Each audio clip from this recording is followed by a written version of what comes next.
Ruth Hazelton here from a Hidden Culture blog, and today I'm going to be talking to singer, musician and composer Zulya Kamalova. Thanks very much for joining us, Zulya. It's lovely to have you here. Thanks for having me. I saw a Facebook post of yours, I think about a week ago, and it was a beautiful picture, I think, of you and perhaps your mother. You'll have to tell us who was in that photograph. No, it was my sister and one of my kind of distant aunties. Yeah, I'm about 9 or 10 years old and I look very grumpy, don't I, on that picture? Yeah, well, you know. You had written that with this picture, the summer festival in my mum's village, evening song competition. I so wanted to be part of it as a kid, too shy, a city child. Maybe once I did sing and even receive a small prize for it. I'm just wondering, would you describe for us attending those festivals and what those festivals were about? Yeah, so mum and dad were country folk, and they in their old, when they were 20s, they moved into a small city where I was born.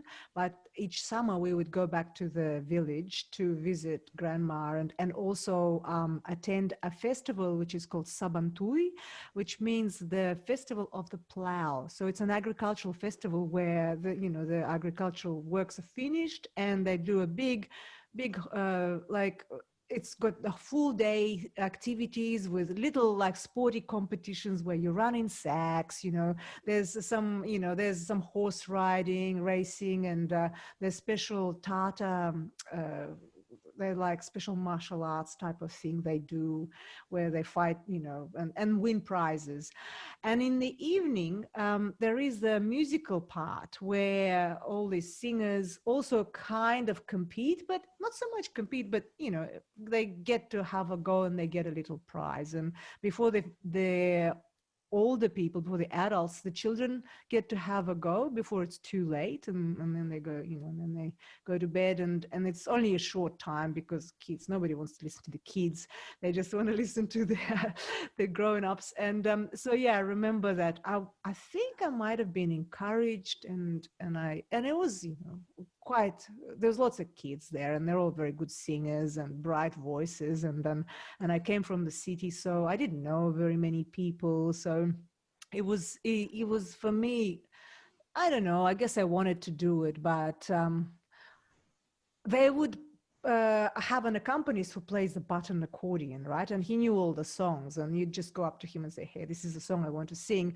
And it's quite a loud instrument, without amplification. So if you don't have a really bright voice, which is what Tatar singing actually requires, and maybe because of having to sing with the accordion, that's the singing style has developed in such a way. I suspect, because I didn't always have accordions. Accordions only got there, when they got there, they didn't invent them.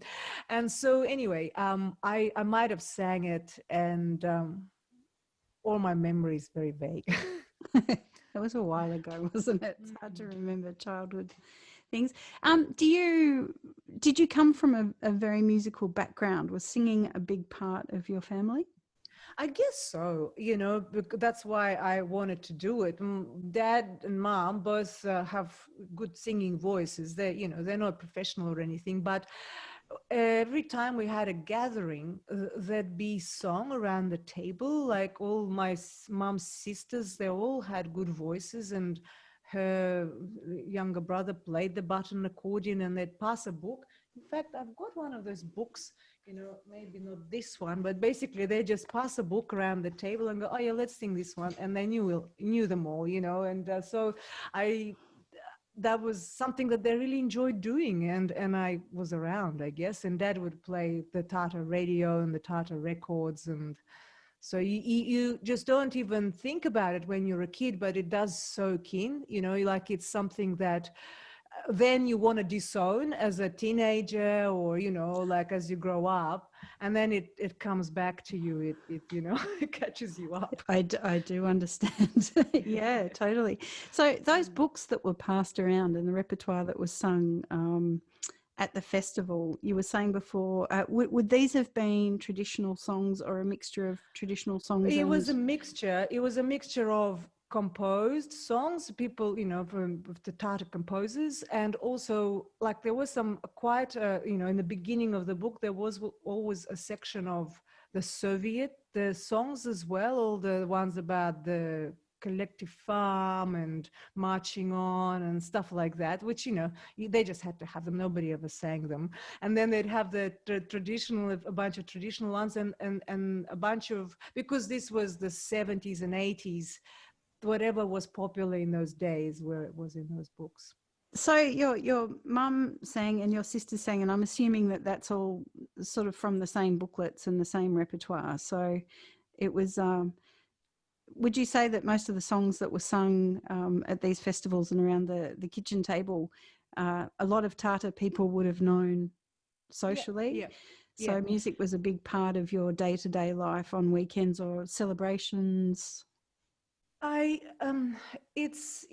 It was there, and grandma as well, she used to sing. But and even now, like, things have changed a lot, of course, but this culture comes from the countryside. So all these village people, the countryside people, they had to move into cities like everywhere else, and they brought that with them. So there is a sort of certain generation that really still cares about this kind of stuff and speaks the language. And of course, their children quickly lose it because, schools are often taught in Russian, and not everywhere, because I actually didn't grow up in Tatarstan. It was a neighboring republic. For some reason, it was as close as town. They didn't think very hard about it, so that's where the work was, and so that's where they went. And I didn't have Tatar education at all, apart from my grandmother and my parents. So, and in the Tatarstan, if you were lucky, you would have it in your school, and not every school did. And now they've lost that as well. So that tradition that came from the country is strong within certain generation of people and some people, and it's quite a particular style these days, and I'm not necessarily a representative of that style. So I'm more of a city child who has then remembered my roots and decided to give it a slightly different kind of treatment, I suppose, because I've been exposed to all this other music as well, and I live in another country. So I mean, look, I could be talking about this for hours, but there's a scene there where there's a lot of Tatar pop artists, and they're very popular. So contemporary Tatar music is very, very popular, but the older sort of songs are a specialist. Yes, I would say so. But you could still learn the old way of singing, and you will hear it when I sing you a little song. And I'm not that great at it. There are some masters of old school way of singing with all the embellishments and there are still competitions of that kind on a very high level, and people continue supporting and maintaining that tradition. But it's quite frozen in some way, because they go, this is the canon, and this is how we do it, and they do it very well. So describe some of that singing tradition to us. What are the characteristics? So I guess Tatar music is basically pentatonic, and as a culture, it's got a very strong sort of Oriental kind of, I suppose, angle to it, and the religion is Islam they practice, so it's quite different to the surrounding Russian culture around it. So you will hear that in the music, and I'll just sing you. I'll just sing you a little segment of this quite well-known Tatar song, which is called Aluki, and it's just about the sentiment is, when I hear that song, it reminds me of something. What is it? What is it? It's, it reminds me of home, so it's just a melody that brings up memories, kind of.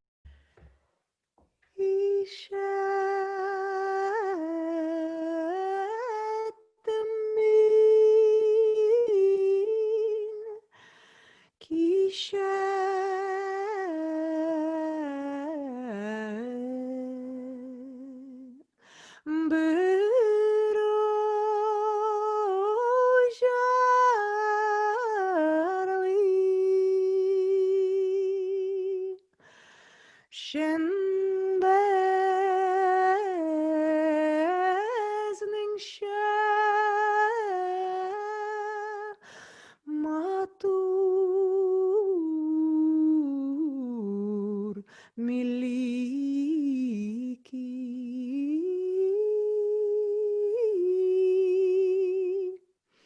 aluki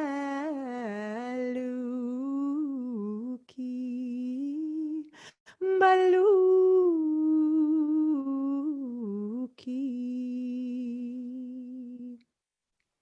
That's just one verse, and the form is called a long song, and it's just one of those songs that people would be singing for a while, and each individual singer, if they're good, they'd have their own embellishments, and they'd be very good at it. And so there's quite a few of those kinds of songs. Yeah, there's a lot of ornamentation in that singing. Yeah, and I think there's something that people sang around long winter's nights, and they just got very good at it.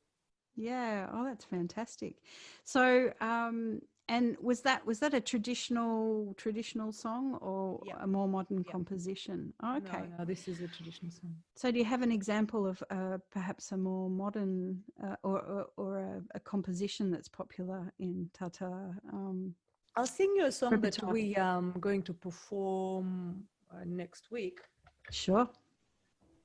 Okay, this might be a bit experimental. We'll see.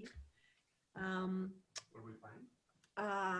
Valley of Youth. So Andrew's going to come and join and play a bit of bass. What's that poster you've got in the background? Are they all different sorts of harps? Jews harps. How fantastic. And he might play some for you as well. He's very good at it. Oh, that'd be lovely. Yeah. Okay, so what's this piece? So this piece is called The Valley of Youth, and it's a composition, there's should tell you who they are by, but they probably won't mean anything to you. And so it's something that I remember hearing as a teenager, and I'm really enjoying it. So I've never forgotten it. And it's just about larks coming in springtime and reminding me of my loved one and stuff like that. Yeah, let's keep the intro. Okay.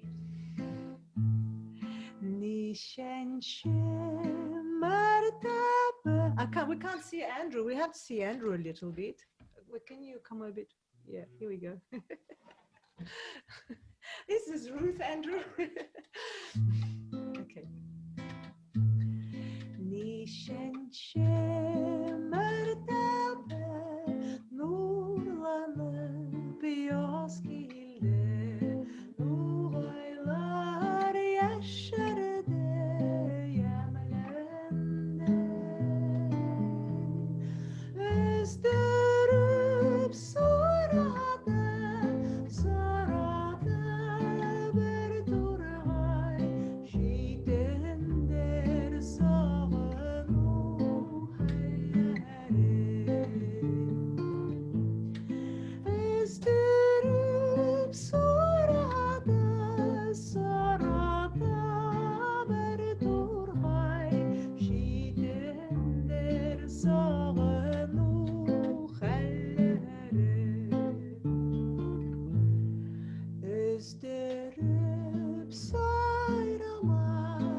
before you go, Andrew, I'd like you to play a bit of Juice Harp for Ruth, and we can continue our little conversation.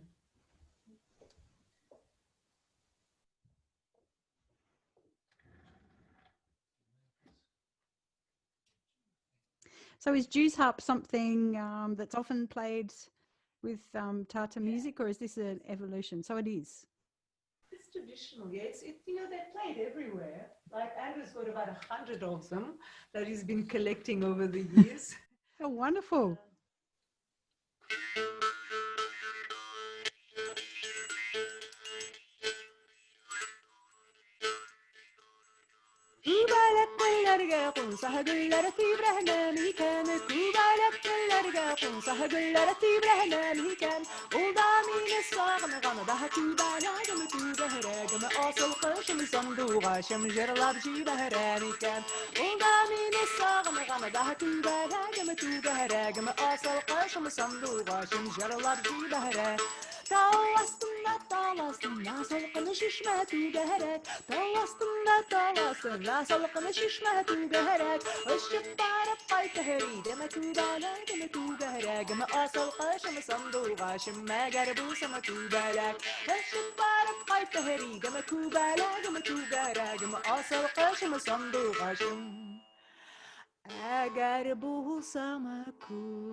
And of course, this is not a Tatar instrument at all.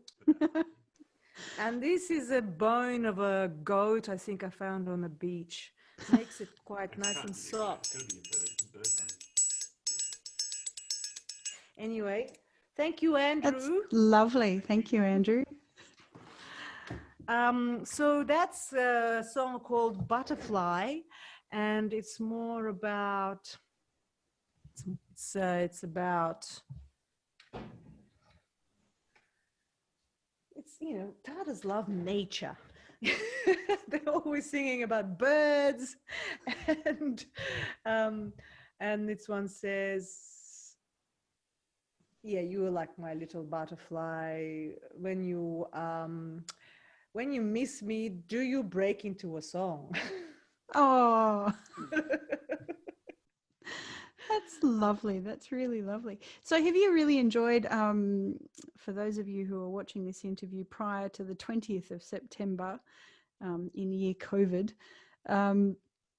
you've got a concert coming up, and most of it is Tatar repertoire that you've grown up with. Has all it been? Of it is going to be all Tatar of it? repertoire. I've decided to do that because being an online concert, we have an opportunity to get people to listen, to tune in from everywhere in the world, and I've got a bit of an audience in Tatarstan and Russia, and also there's Tatars everywhere in the world. I mean, it's not going to be convenient for everyone because it's 4 p.m. Sunday, which is okay for Australia, but it's going to be 9 a.m. in Russia for Tatarstan. Breakfast gig. I guess so. You could almost watch me in bed, you know, Sunday morning, and but not so good for America, I suppose. But you know, you can always watch it later anyway. Oh, that's wonderful. So has it been really interesting for you revisiting some of these songs from your childhood and your youth? Well, yeah, the reason I decided to go there, I just felt like, you know, sometimes you just want to do something different, you know, and I've got, you know, quite a big repertoire of songs in a lot of original songs in Tatar, Russian and English, and you know, I've made so many albums, and I guess a lot of those songs are made with the band Children of the Underground, and so it's hard for me to do them by myself. I can do some of them, but you know, a lot of them is about the arrangements, and so I just felt like it's really hard to do it when you know, in lockdown and trying to do this sort of, I don't know, online streaming. It's not ideal. So I thought I'll do something that I've really missed, and it's touches my heart, and it's also a bit of a challenge to, you know, learn and relearn a bunch of those songs and kind of make small arrangements. And we're also going to get our accordionist Anthony Schultz to record as well, so that we do have the third person as well playing along with us. So it's a challenge. It's a lot of work, but I think, well, sometimes you've got to do it. That's true. And of course, what we'll do is I'll make sure that all of those details for the online concert are posted on the blog as well. So you came to Australia. Is there a big Tatar community in Australia at all? Yes, there is a community in Adelaide, and they're quite a strong community. There's a number of them, like I'm not exactly sure, maybe 200, 300 people, and they've got a school, and so they do a Sabantui, one of those festivals I mentioned to you. Like, oh wow! And, I've gone and visited them at that time, and it's a festival for everyone, but it's around the Tatar traditions, and there's quite a few in Sydney, not as many, and a few in Melbourne. So it's not as strong as in Adelaide, but people are connected through Facebook and things like that. Yeah. Is there a music community within the Tatar community? No, not that I know of, not really, and I suppose, like, as far as what I do, as I said to you before, I don't really do it the popular way, the mainstream way. So it's not for everyone in the community. You know what it's like with people when they live away from their home, they just want to hear it exactly how it was. So, but I know I do have support from local Tatars as well. Yeah, I think it's just fascinating too, Zulya, that you're dealing with Tatar culture, Russian culture, and now Australian culture. And I think I read in one of your bios that you had blended all of those styles. Is there anything distinctly, I mean, you and I both kind of have been playing in the folk music scene for a long time together, which involves a lot of different musical styles you get exposed to, I guess. But what is the Australianism that you can identify that you might have embraced? I guess, having lived here such a long time and working with Australian musicians, it's inevitable. And for me, like, my aim is not to preserve the culture. I feel like there's a lot of people who have the tradition kind of in a special place, and they keep it in a certain way, and that's fine. But that's just not what I choose to do. For me, I think it's all about music, and sometimes my music doesn't sound Tatar at all. Like I'll make a concept album about some topic that interests me, and it will be in different languages because it just happens to be that I speak those languages. And I do have sort of dedicated Tatar albums and projects, where I just sort of look at it at my roots. But otherwise, yeah, it's a bit confusing for people sometimes to put me in a box because of that, because it's like, oh, well, she does come from Russia, and where's Tatarstan, or where is it, like, so that's been actually problematic in my career, because it's just being able to, like, especially in Australia where Europe is so far away, sometimes people find it hard to kind of comprehend that in Russia we have all those different nationalities and they all have distinctive cultures and stuff like that. So it's, I guess, to a degree, has been my mission, is to educate people to, even though I don't do it very much anymore, but so, sure. Yeah, I mean, it's amazing that you've come here too with such a passion for Tatar music and your Russian background, and still sung in language, and kept that up even within your own contemporary writing and your own composition, to an extent. Have you found Australian audiences difficult to communicate with, or have Australian audiences been really receptive over the years? Look, it's I think because, as I said to you, my idea was to just create music, and sometimes the audience would be interested in my background, and and I do a bit of that, but generally speaking, I think my audience is into music, and you know what it's like. We're Children of the Underground is a bit of a musician's band, you know, like usually other musicians really appreciate what we do.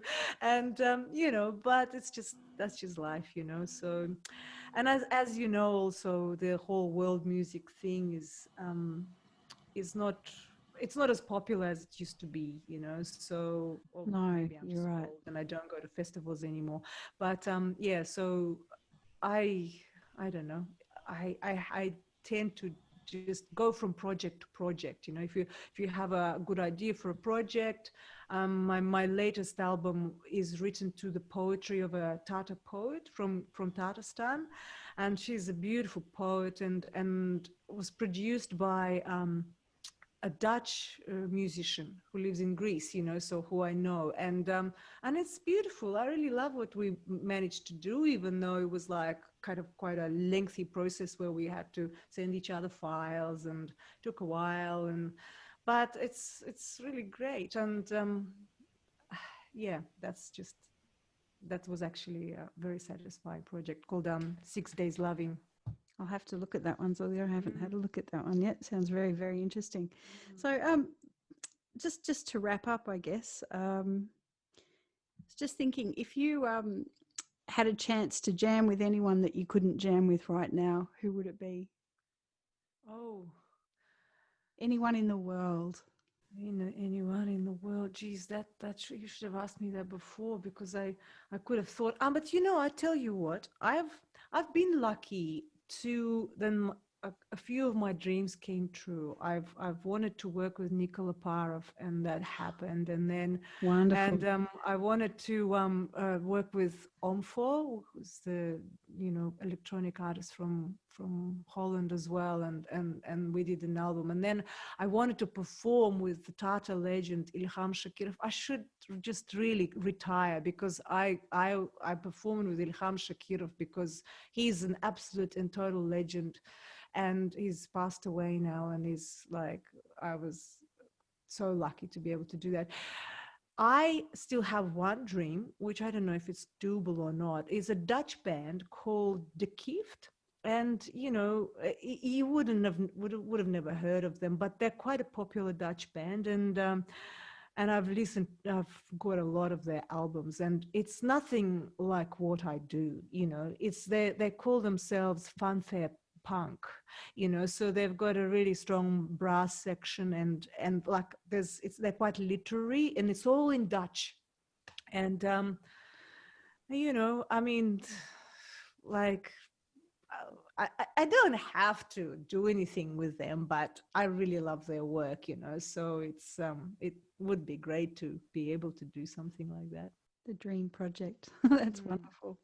Well, thanks so much for talking with me tonight, Thank you so Zulya. much for having me. That's lovely.